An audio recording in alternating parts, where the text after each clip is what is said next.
First है tissue combine to form a nucleus, B cell, C organism और D organs. यहाँ पर आपसे पूछा है उन्होंने कि आपको बताना है कि टिश्यू जो होते हैं कंबाइन करके क्या बना लेते हैं। तो एक ये हिरार्की है, जब सेल कंबाइन होती है तो टिश्यू बन जाती है, और टिश्यू कंबाइन हो जाती है तो फिर ऑर्गन्स बन जाते हैं। तो that's the answer is organ, D option. Question 2 है यानी 4 इसके हिसाब से, cell present in the living organism differ in. जो प्रेजेंट होती हैं सेल लिविंग ऑर्गेनिज्म में वो डिफर होती हैं, ए नंबर्स के अकॉर्डिंग, बी शेप के अकॉर्डिंग, सी साइज के अकॉर्डिंग, और डी ऑल ऑफ दीज। तो इसमें से जो चारों चीज़ें होना चाहिए, ऑल ऑफ दीज होना चाहिए, जो ऑप्शन होगा वो डी सही हो जाएगा, ऑल ऑफ दीज। उसके बाद क्वेश्चन है cell which lack nuclear membrane are, जिसके पास न्यूक्लियर मेम्ब्रेन नहीं होती वो क्या कहलाती है, eukaryotic cell, prokaryotic cell, C single cell, और डी है आपका मल्टी सेल। तो जिसके पास आपका न्यूक्लियर मेम्ब्रेन नहीं होगा तो उसका मतलब उसमें क्या होगा, प्रोकैरियोटिक सेल होगी, बी। याद रखिएगा प्रोकैरियोटिक सेल कौन कौन सी सेल्स होती हैं, आपकी ब्लू ग्रीन एल्गी होती है, ब्लू ग्रीन एल्गी, बैक्टीरिया और माइकोप्लाज्मा भी होती है, माइकोप्लाज्मा। ठीक है, ये तीनों सेल्स जो होती हैं ये प्रोकैरियोटिक होती हैं। इसके अनदर जो भी सेल होती है दैट्स आर द यूकैरियोटिक। तो दैट्स आंसर। नेक्स्ट क्वेश्चन ले लेंगे। The control centre of the activities of cell is I nucleus, B nucleoplasm, C cytoplasm, D organelles. जो कंट्रोल सेंटर है सारी एक्टिविटीज़ का सेल का वो क्या है, ए न्यूक्लियस है, बी न्यूक्लियोप्लाज्म है, सी साइटोप्लाज्म है, और डी ऑर्गेनेलीज है। तो इसका जो कंट्रोल सेंटर है सारी एक्टिविटीज़ का सेल की वो आपका जो है न्यूक्लियस होगा, ए सही होगा इसका। क्वेश्चन 7 है the coloured organelles which are found in plants are only are. जो कलर्ड ऑर्गेनीज है जो प्लांट्स में मिलते हैं वो क्या होते हैं, A chlorophyll, B plastid, C vacuoles, D WBC। तो WBC तो ह्यूमन में होते हैं, इसका तो हो ही नहीं। तो क्लोरोफिल बचे, प्लास्टिक बचे। तो क्लोरोफिल तो ग्रीन कलर देता है तो प्लास्टिड होगा इसका आंसर, आंसर प्लास्टिड हो जाएगा। उसके बाद नेक्स्ट क्वेश्चन है जीन्स आर लोकेटेड इन।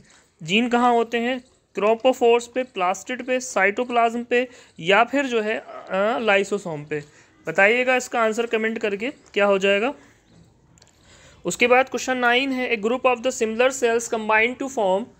जो ग्रुप होता है सिमिलर सेल्स का, सेम सेल्स का, वो क्या बना लेता है, टिश्यू बना लेता है, ऑर्गन बना लेता है, या फिर ऑर्गेनिज्म बना लेता है, या फिर जो है ऑर्गेनीज बना लेता है। तो जो सिमिलर ग्रुप्स होता है सेल्स का वो बना लेता है आपका टिश्यू, ए सही होगा। The organism containing only a single cell is called is unicellular organism, B multicellular organism, C organelle, और डी जो है ऑल ऑफ दीज हो जाएगा। तो दैट्स द जो ऑर्गेनिज्म सिंगल सेल के होते हैं वो क्या कहलाते हैं, यूनिसेलुलर कहलाते हैं, ए सही होगा। Cell wall is found in A plant cells only, B animal cells only, C both and B, D none of them. तो जो प्लांट सेल हो तो सेल वॉल जो होती है वो गुण है प्लांट सेल का, तो इसका ए आंसर सही हो जाएगा। The empty blank looking structure in the cytoplasm is. खाली जो दिखती हुई ब्लैंक स्ट्रक्चर होती हैं साइटोप्लाज्म में वो क्या कहलाती हैं, ए वैकल्स, बी प्लास्टिड, सी प्लाज्मा मेम्ब्रेन, डी न्यूक्लियस। तो ये खाली दिखती हुई स्ट्रक्चर जो होती हैं फ्रेंड्स वो होती हैं वैकल्स। ठीक है, तो ए जो हैगा इसका राइट आंसर होगा। क्वेश्चन नेक्स्ट है the other name of the cell membrane is, A plasma membrane, cell wall, C nuclear membrane, D none of these. तो इसका जो राइट आंसर होगा वो होगा प्लाज्मा मेम्ब्रेन। ठीक है, ये वाला क्वेश्चन है the basic structure function unit of all living organism, A cell, cell wall, C cell membrane, D chloroplast. बहुत आसान आंसर होगा इसका, सेल होगा। क्वेश्चन 15 है chromosomes are found in A nucleus, B nucleolus, C nucleoplasm और D वैकल। तो chromosome कहाँ मिलते हैं, क्रोमोसोम मिलते हैं फ्रेंड्स ए न्यूक्लियस में। कहाँ मिलते हैं, न्यूक्लियस में। तो इसका राइट आंसर है न्यूक्लियस। कुछ और क्वेश्चंस हमने कवर करे हैं, यहाँ पे स्क्रीन पे आपको दिख रहे होंगे, थोड़ा सा और हम बढ़ा देते हैं स्क्रीन को। क्वेश्चन है who discovered cell, A Robert Hooke, B Robert Brown, Robert Koch, none of this. तो इसका आंसर बहुत सिंपली था, रॉबर्ट हुक ने करी थी, और रॉबर्ट ब्राउन ने फ्रेंड न्यूक्लियस को खोजा था। किसको खोजा था, न्यूक्लियस को, याद रखिएगा। Cell first observed in, cell सबसे पहले कहाँ ऑब्जर्व की गई थी, कहाँ पर देखी गई थी, तो ये देखी गई थी कॉर्क में। इसका ए आंसर राइट होगा। सेल सबसे पहले कॉर्क में ऑब्जर्व की गई थी। ठीक है, उसके बाद नेक्स्ट क्वेश्चन है the term cell was coined, ये कॉन्सीड लिख दिया है, थोड़ा मिस प्रिंट हो गया, ये कॉइंड होगा ये। ठीक है, the term is cell coined by, तो A Robert Brown, Robert Hooke, Robert Koch, none of this, तो ये भी आप जानते हैं, ये रॉबर्ट हुक ने दिया था। Cell wall is present in, ये क्वेश्चन हमने कर लिया नीचे, क्रोमोसोम वाला क्वेश्चन भी हम कर चुके हैं। The smallest plant cell is A bacteria, protozoa, C fungus, D algae. यहाँ पर जो प्लांट सेल आपसे पूछी गई है, तो वैसे जो प्लांट सेल सबसे छोटी होती है उसके हिसाब से ये आंसर एल्गी होना चाहिए, क्योंकि हमसे यहाँ पर उसने प्लांट सेल पूछी है। क्या पूछी है हमसे उसने? प्लांट सेल पूछी है। क्लोरोप्लास्ट आर फाउंड, इस को आ जाइए नेक्स्ट क्वेश्चन। क्लोरोप्लास्ट आपको कहाँ मिलेगा? इस क्लोरोप्लास्ट प्लांट में मिलेगा या फिर आपको जो है कहाँ मिलेगा? आपको मिलेगा नर्व में, एनिमल में, एग में। तो बहुत सिंपल सा आंसर है इसका। क्लोरोप्लास्ट कहाँ मिल जाएगा? क्लोरोप्लास्ट आपको जो है प्लांट सेल में मिल जाएगा। कहाँ मिल जाएगा? प्लांट सेल में। ठीक है, नेक्स्ट क्वेश्चन लेंगे। ये तो हो गया। विच सेल ऑर्गेनीज मेक प्रोटीन, बहुत इंपॉर्टेंट क्वेश्चन है ये, पूछा जा सकता है आपसे एग्जाम में, इंपॉर्टेंट है ये क्वेश्चन। ए साइटोप्लाज्म, बी माइटोकॉन्ड्रिया, सी लाइसोप्लाज्म और डी राइबोसोम। तो प्रोटीन बनती है राइबोसोम। यहाँ मैं कुछ और फैक्ट भी बताना चाह रहा हूँ आपको। माइटोकॉन्ड्रिया को पावर हाउस कहते हैं, पावर हाउस, नोट करिएगा ये। ठीक है, पावर हाउस ऑफ सेल। और जो आपकी लाइसोसोम्स है, इसको जो है सुसाइडल बैग्स कहते हैं, सुसाइडल बैग्स। क्यों कहते हैं सुसाइडल बैग्स? इसलिए कहते हैं सुसाइडल बैग्स क्योंकि ये कभी कभी अपने आप को ही हाइड्रोलाइटिक एंजाइम की मदद से ख़त्म कर लेती हैं।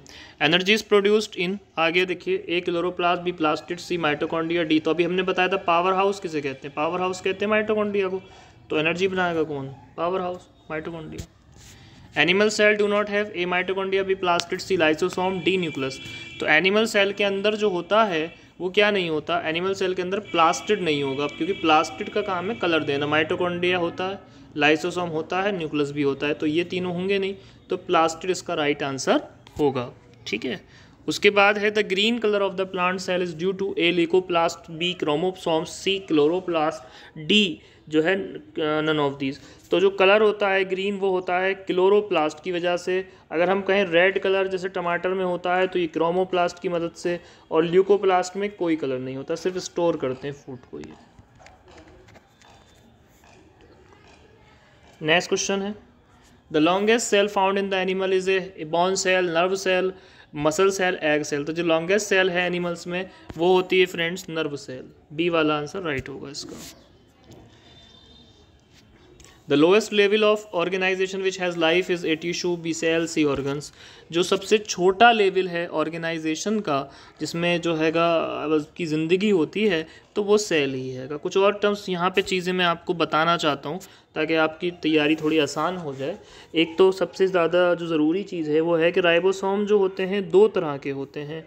एक होते हैं 70S और एक होते हैं 80S। ये दोनों जो है प्रोटीन बनाते हैं, प्रोटीन को मेक करते हैं। क्या करते हैं?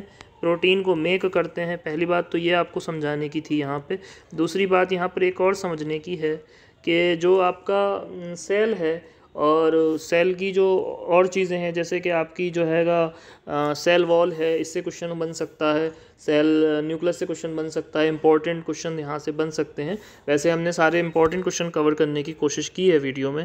फिर भी अगर कुछ क्वेश्चन रह गए हों तो इसके बाद हम एक मास्टर वीडियो ज़रूर डालेंगे कल, जिसमें हम फुल्ली सिलेबस कवर करेंगे। टेस्ट सीरीज़ हम लाने वाले थे लेकिन कुछ परेशानी रही, इसलिए टेस्ट सीरीज़ नहीं लेके आ पाए। लेकिन हमें आपको यकीन दिलाता हूँ, यदि आप वो मास्टर वीडियो देख जाते हैं एग्ज़ाम से पहले, तो कम से कम आपको 60% क्वेश्चन मिल जाएंगे एग्ज़ाम के लिए। तो वो वीडियो ज़रूर देखिएगा। और उसका जो वीडियो अपलोडिंग है वो कल दोपहर तक हो जाएगी।